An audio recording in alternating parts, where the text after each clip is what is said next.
Imagine the sound that rips through a perfect suburban morning. Not a scream, not a siren, but the raw, angry roar of Earth itself vomiting water like it's personally offended. That's exactly what greeted me at 7:43 a.m. on a Tuesday that would end up costing Karen her throne, her dignity, and every last drop of control she thought she owned in Willow Creek Estates.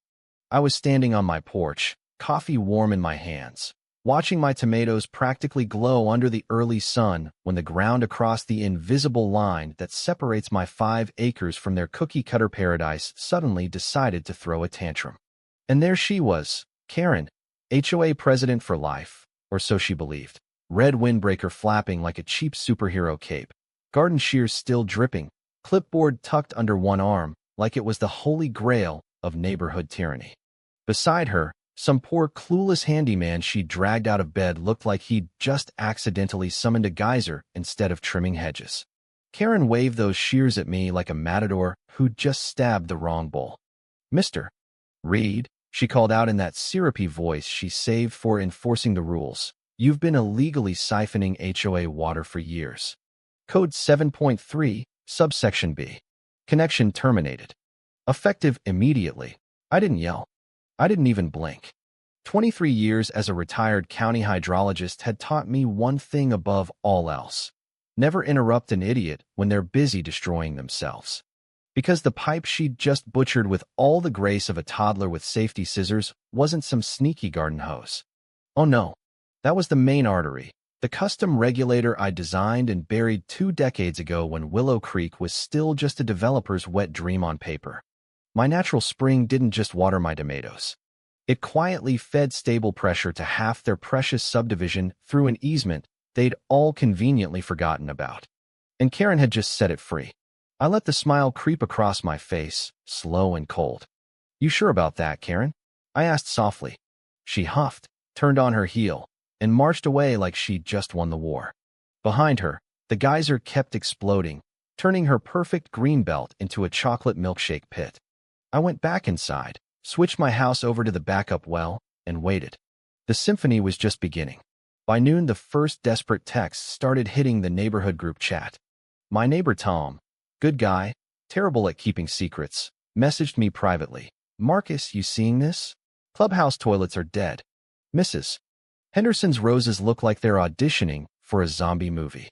And Karen's telling everyone it's a temporary maintenance issue, while she poses for selfies in that ridiculous water justice warrior sash she hot-glued together last night." I could practically hear the laughter in his typing. I typed back one word, "Watch." Because here's the beautiful part nobody in Willow Creek understood yet. My spring doesn't play nice when its regulator gets hacked apart. The pressure that had quietly kept their lawns emerald and their hot tubs bubbling was now roaring uselessly into a growing swamp on my side of the line. Their side, dry as a bone and getting drier by the minute. Karen spent the afternoon knocking on doors, clipboard in hand, blaming that eccentric recluse Reed for stealing community resources. She even started a petition calling me a water terrorist. The irony was so thick you could spread it on toast. I framed her first violation notice, the pink one with the glitter border, and hung it in my workshop right next to the 2002 county blueprints that proved every single word she was spewing was pure fiction. Then I waited some more. Patience isn't just a virtue when you're dealing with HOA Karens. It's a loaded weapon. 3 days later, the complaints turned into panic. Lawns turned brown. The community pool looked like a cracked desert.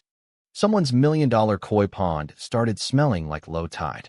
Karen called an emergency board meeting that had to end early because the air conditioning system, which needed water pressure to cool, wheezed and died halfway through her speech about upholding standards. I watched from my porch as her loyal subjects started side-eyeing her. The Facebook group, once a shrine to her decrees about mailbox colors and approved lawn ornaments, was now a war zone of "when is our water coming back" posts. Karen doubled down, calling me in public posts an anti-community extremist who was holding the neighborhood hostage. I almost felt bad. Almost. Then the county water inspector showed up, young guy named Ben, clipboard ready, clearly sent by Karen's frantic complaints.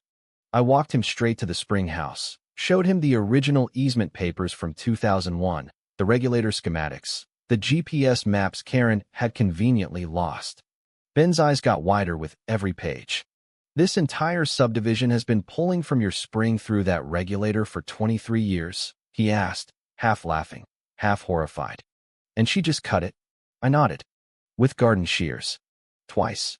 Actually, she went back for the second cut when the first one wasn't dramatic enough. Ben took photos, copied everything, and left with the kind of look that said Karen was about to have a very bad week. I went back to my tomatoes. They were thriving. The HOA sighed. Not so much. That night, I did something small, something only someone who'd built the system could do. Under moonlight, I slipped out to the damaged regulator and tweaked a bypass valve I'd installed for exactly this kind of maintenance emergency. Not enough to fix anything. Just enough to give them a pathetic dribble, toilets that took 5 minutes to flush, showers that felt like someone spitting on you. Just enough to let Karen announce, "We've restored partial pressure, team," on the group chat only for it to die again by dinner. Every time she claimed victory, the faucets laughed at her. Residents started calling her Dribble Karen behind her back. The black humor wrote itself. Then came the security camera jackpot. My brand new night vision camera, the one I'd installed the day after she first waved those shears, pinged my phone at 2:14 a.m. 2 figures creeping across my property line like cartoon burglars. Karen's blonde bob glowed even in infrared. Beside her, some meathead she'd clearly paid in cash carried a pipe wrench big enough to kill a small car. I watched live as she whispered, "Just crank it open, Hank, full blast. We need that pressure back before the meeting tomorrow." Hank grunted, leaned on the wrench, and the regulator let out a scream like a betrayed dragon. Steam hissed. Karen yelped, slipped backward, and landed ass first in the very mud pit she'd created days earlier. Hank dropped the wrench and ran like his HOA dues depended on it. Karen sat there in the muck, covered head to toe, muttering every curse word the neighborhood Facebook group would have banned. I saved 4 angles. Timestamped. Audio crystal clear. Criminal trespass and attempted property damage, gift wrapped. The next morning, Sheriff Miller, old friend from my county days, showed up with her formal complaint against me. Trespassing on my own land, malicious interference, and water theft.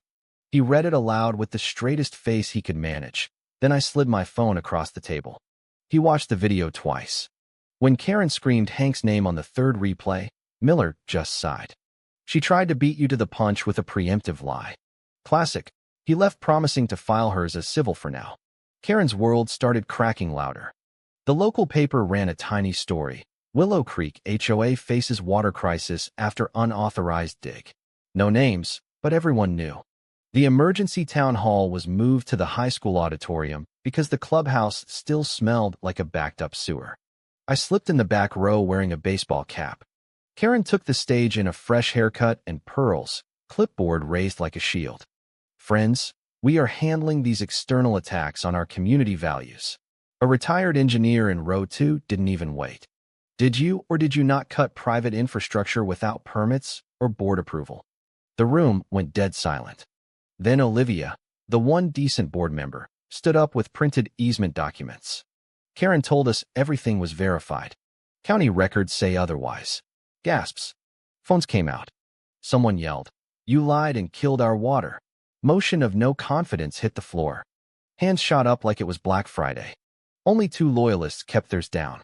Karen stood frozen, face purple, then slammed the clipboard so hard the plastic water bottle she'd brought rolled off the stage with the saddest clunk I've ever heard. She stormed out to scattered applause and zero regret from me. But Karen wasn't finished being cartoonishly evil. 2 nights later, another unmarked van rolled up, fake, county emergency crew, in orange vests, portable pipe threaders ready. I was already walking down the driveway recording, Sheriff Miller on speakerphone. "Evening, boys. Private property. No work order. Smile, you're live on the neighborhood watch page." They scattered like roaches when the blue lights appeared. Miller didn't even have to get out of the car. Their tires left perfect evidence in my gravel. The HOA board, now under Olivia, finally called me. Polite. No clipboard. They showed up on my porch with muffins and lemonade like peace offerings from a defeated army. We sat. I showed them the blueprints, explained the spring, the easement, how close Karen had come to destroying the aquifer that fed us all. I don't want lawsuits, I told them. I want respect. And a modest access fee that goes straight into a conservation trust, so this spring lasts another 50 years. They agreed before the lemonade was gone. Memorandum of Understanding drafted that week. Water pressure returned the same afternoon. I turned the main valve, not because I had to, but because they'd finally earned it. The fountain at the entrance gurgled back to life. Sprinklers hissed in unison. Somewhere down the street a kid cheered like Christmas had come early. Karen's final move arrived via Olivia. A single-type page that was less apology and more passive-aggressive masterpiece. Regrettable misunderstandings, actions taken with perceived justification. I pinned it next to the glitter tube thread and the pink violation notice. Trophy wall complete. Then one quiet Friday evening she showed up alone. No sash. No clipboard. Just a plain blouse and the kind of tired eyes that said the kingdom had crumbled. She handed me a handwritten note, shaky handwriting, short sentences. She admitted assuming too much, letting power override common sense, and causing significant distress. No excuses. No demands for forgiveness. Just the words. I read it slowly, folded it, and looked her dead in the eye. Thank you, Karen. She nodded once, turned to leave, then paused on the bottom step. Is your water running properly now? I asked. She gave the smallest, saddest smile I'd ever seen on her face. Better than ever, Marcus. Then she disappeared into the dark. Months later, the new HOA runs smoother than ever. Lawns are green again. The Conservation Trust has its first donations. I even built that little pond I'd always wanted. Birds, turtles, the works. Olivia's board asked if they could add a bench. I said yes, on the condition it stays my land, no new rules. They agreed instantly. Last week a kid I don't even know left a folded index card in my gate. Thank you for keeping the water on, with a crayon drawing of a smiling tomato plant. I pinned it right next to Karen's greatest hits. So here's the question that still keeps the neighborhood chat buzzing. Was I wrong for staying silent and letting the HOA feel every single dry tap until Karen's empire cracked? Or was Karen the real villain who deserved every humiliating second when her own rules came back to drown her? Was it revenge, or was it simply justice with perfect pressure? Drop your verdict below and tell me, in your neighborhood, who's really in charge?